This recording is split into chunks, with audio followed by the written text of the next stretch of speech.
Shalom, shalom, bien-aimés dans le Seigneur. Je vous salue ce matin dans le nom de Jésus-Christ de Nazareth. Notre méditation de ce matin est dans les livres de Luc, chapitre 7, le verset 4. Dans ce chapitre, nous voyons un homme appelé centenier romain. Cet homme qui avait un serviteur qui était malade, qui est venu voir les hommes de Dieu ou les anciens des Juifs, les supplier pour qu'il parle au Seigneur Jésus-Christ, pour qu'il guérisse son serviteur. Et ces serviteurs sont partis voir Jésus pour dire au Seigneur que ce centenier-là, cet homme-là, il mérite que tu lui accordes cela. Parce qu'il aime notre nation et c'est celui qui a construit notre synagogue ou notre lieu de culte. Mes amis, quand Jésus a entendu que cet homme méritait, Jésus était touché. C'est pour dire à quelqu'un, quand tu travailles, il faut travailler, il faut donner le meilleur, donner de l'excellence pour qu'on dise un jour que toi, tu mérites aussi un salaire ou un poste de responsabilité. Je vais appuyer l'exhortation de ce matin avec un témoignage. En 2008, Dieu m'a fait grâce d'aller prêcher la parole de Dieu aux États-Unis, précisément en Floride. Je finis ma mission, c'était au mois de janvier, et je devais rentrer en Côte d'Ivoire. Mais avant de quitter Floride, je suis rentré dans un magasin pour payer un appareil Bluetooth que je devais utiliser ici en Côte d'Ivoire. J'étais accompagné d'un ami pasteur qui parlait mieux l'anglais que moi. On rentre dans le magasin, on a choisi l'appareil qui coûtait $50. Et on a demandé à ce monsieur si cet appareil pouvait fonctionner en Côte d'Ivoire, en Afrique, sans être tropicalisé. Le monsieur me dit bizarrement, bien-aimé, qui ne connaît pas la Côte d'Ivoire. Mes amis, j'étais d'abord étonné. Maintenant, on a essayé de lui expliquer la Côte d'Ivoire. Comme il y a un nom qu'on connaît en Côte d'Ivoire, on dit la Côte d'Ivoire de Houphouët-Boigny. Je lui dis, la Côte d'Ivoire du président Houphouët-Boigny. Il dit qu'on n'est pas Houphouët-Boigny. Comme c'est en 2008, le président Laurent Gbagbo, il est au pouvoir. J'ai dit, peut-être il va connaître notre président. La Côte d'Ivoire du président Laurent Gbagbo. Il dit qu'on n'est pas Laurent Gbagbo. Mes amis, je me suis arrêté. J'ai dit, Seigneur, aide-moi à aider ce frère pour qu'il connaisse au moins la Côte d'Ivoire. Et Dieu m'a soufflé un nom dans mon esprit. C'était le nom de Didier Drogba.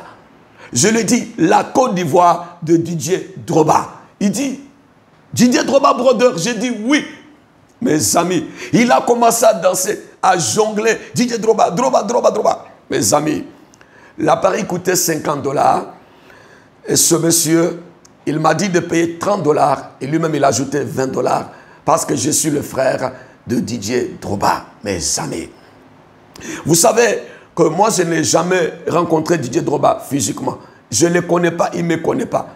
Mais à cause de son nom, de sa carrière footballistique, son excellence dans son travail, j'ai été béni aux États-Unis.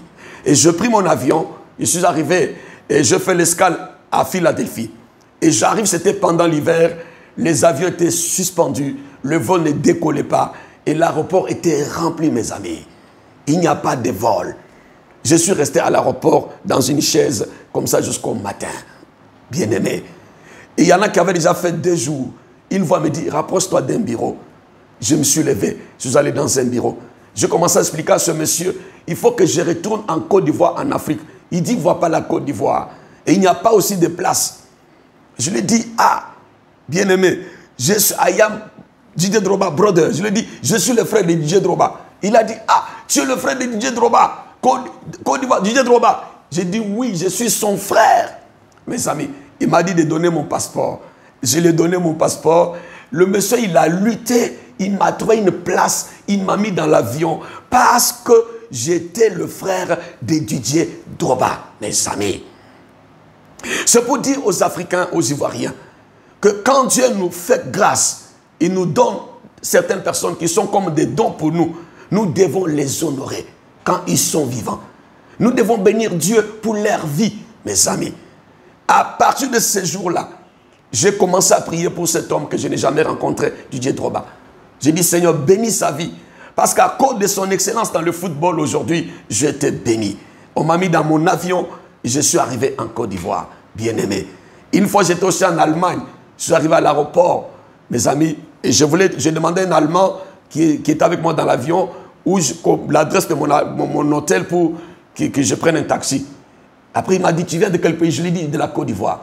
Je lui ai dit en même temps, comme j'ai déjà mon passeport que Dieu m'a donné, c'est le nom de Didier Drogba, je lui ai dit, Côte d'Ivoire de Didier Drogba, bien-aimé. Il m'a pris dans sa voiture, il m'a déposé dans mon hôtel, parce que j'étais le frère de Didier Drogba. Il m'a dit, si une fois je retourne en Côte d'Ivoire, de saluer Didier Drogba. Je lui ai dit, oui, je vais les saluer de ta part. C'est pour dire aux Ivoiriens, aux Africains, qu'il y a des hommes qui méritent certaines choses. Aujourd'hui, Didier Drogba mérite aussi la présidence de la Fédération ivoirienne de football. Parce que c'est lui qui a construit notre football, mes amis. Chacun mérite quelque chose. C'est pour dire aux frères et sœurs, quand nous travaillons pour mériter, travaillons pour l'excellence. Parce qu'à partir de ta bénédiction, de ton travail, de ton excellence, les autres seront bénis. Aujourd'hui, quand moi je voyage, je vais au nord, je vais au sud, à l'est, à l'ouest, j'ai mon passeport que Dieu m'a donné. Quand les gens ne veulent pas m'assister dans un pays étranger, je leur dis seulement, je suis le frère de Didier Drogba. En même temps, ils vont m'assister, ils vont m'aider, ils vont me soutenir parce que Dieu nous a donné quelqu'un qui s'appelle Didier Drogba. C'est pourquoi j'ai dit à quelqu'un que Didier Drogba, il mérite aussi qu'on lui accorde la présidence de la Fédération ivoirienne de football. C'était mon témoignage. Votre serviteur, l'apôtre Séraphin Louboya. Pour ceux-là qui ont besoin de conseils, de prières, vous pouvez nous appeler sur ce numéro 00 225 47 54 99 84. 00 225 47 54 99 84. Travaille pour mériter quelque chose. Il mérite qu'on lui accorde cela. Soyez bénis. Et shalom, au nom de Jésus-Christ. Amen.